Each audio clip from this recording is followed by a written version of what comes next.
Palestine has once again become the center of global politics. At the United Nations General Assembly in New York, France officially recognized the State of Palestine. President Emmanuel Macron announced this recognition on September 22 from the floor of the General Assembly itself. This was not an isolated event. Just a day earlier, the United Kingdom's Prime Minister Keir Starmer announced London's recognition of Palestine, followed by flag raising at the Palestinian mission in West London. Canada also made its recognition official from Ottawa on September 21, and Australia's Prime Minister Anthony Albanese declared recognition at the UN headquarters in New York. Portugal, Belgium, Luxembourg, Malta, Monaco, and Andorra joined the same week.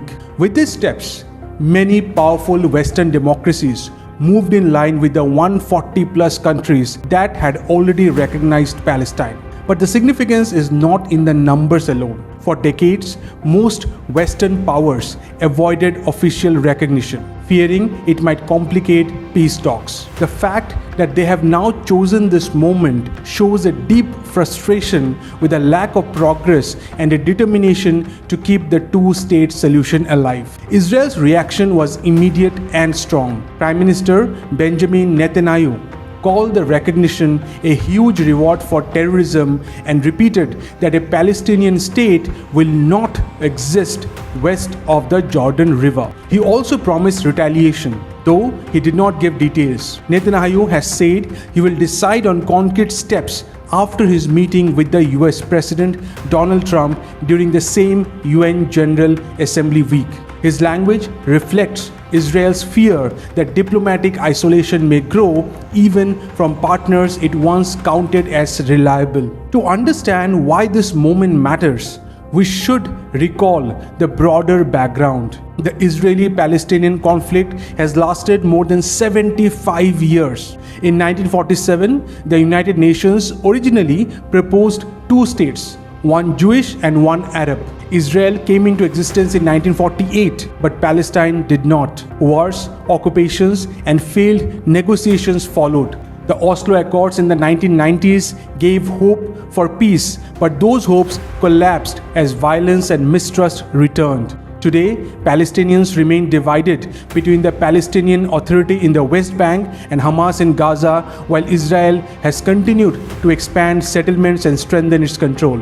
For years, Western nations avoided recognition of Palestine, believing that only direct negotiations with Israel could produce a lasting solution. But now, after years of deadlock and worsening conditions, they see recognition as a way to push the peace process forward. France in particular said that this step was necessary to keep hope alive and prevent the idea of two states from dying altogether. The implications are serious now. For Palestinians, this is a major diplomatic victory. Recognition from countries like France, the UK, and Canada gives them legitimacy not only from the global south, but also from the very Western powers that carry weight in world politics.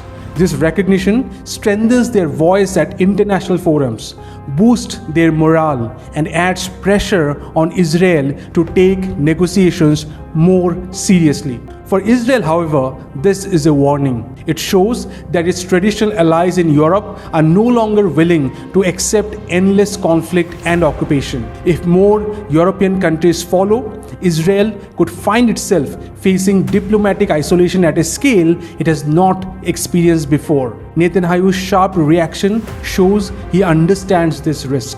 For the United States, the moment is complicated. Washington has always been Israel's closest ally, but now its European partners are moving in a different direction. This creates a split within the Western alliance. If the US fully sides with Israel, the gap between America and Europe will widen. If it tries to find a middle ground, Israel may feel betrayed. Either way, the US will have to carefully balance its strategic interests in the Middle East with its alliance commitments in Europe.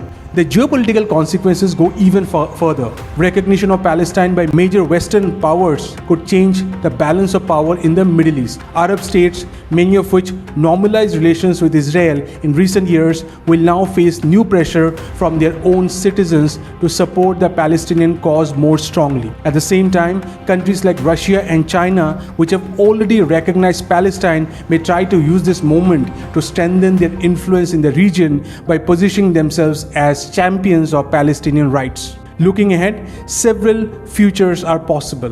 One possibility is that recognition creates momentum for new peace talks, with Palestinians entering the table with stronger backing and Israel forced to reconsider its hard stance.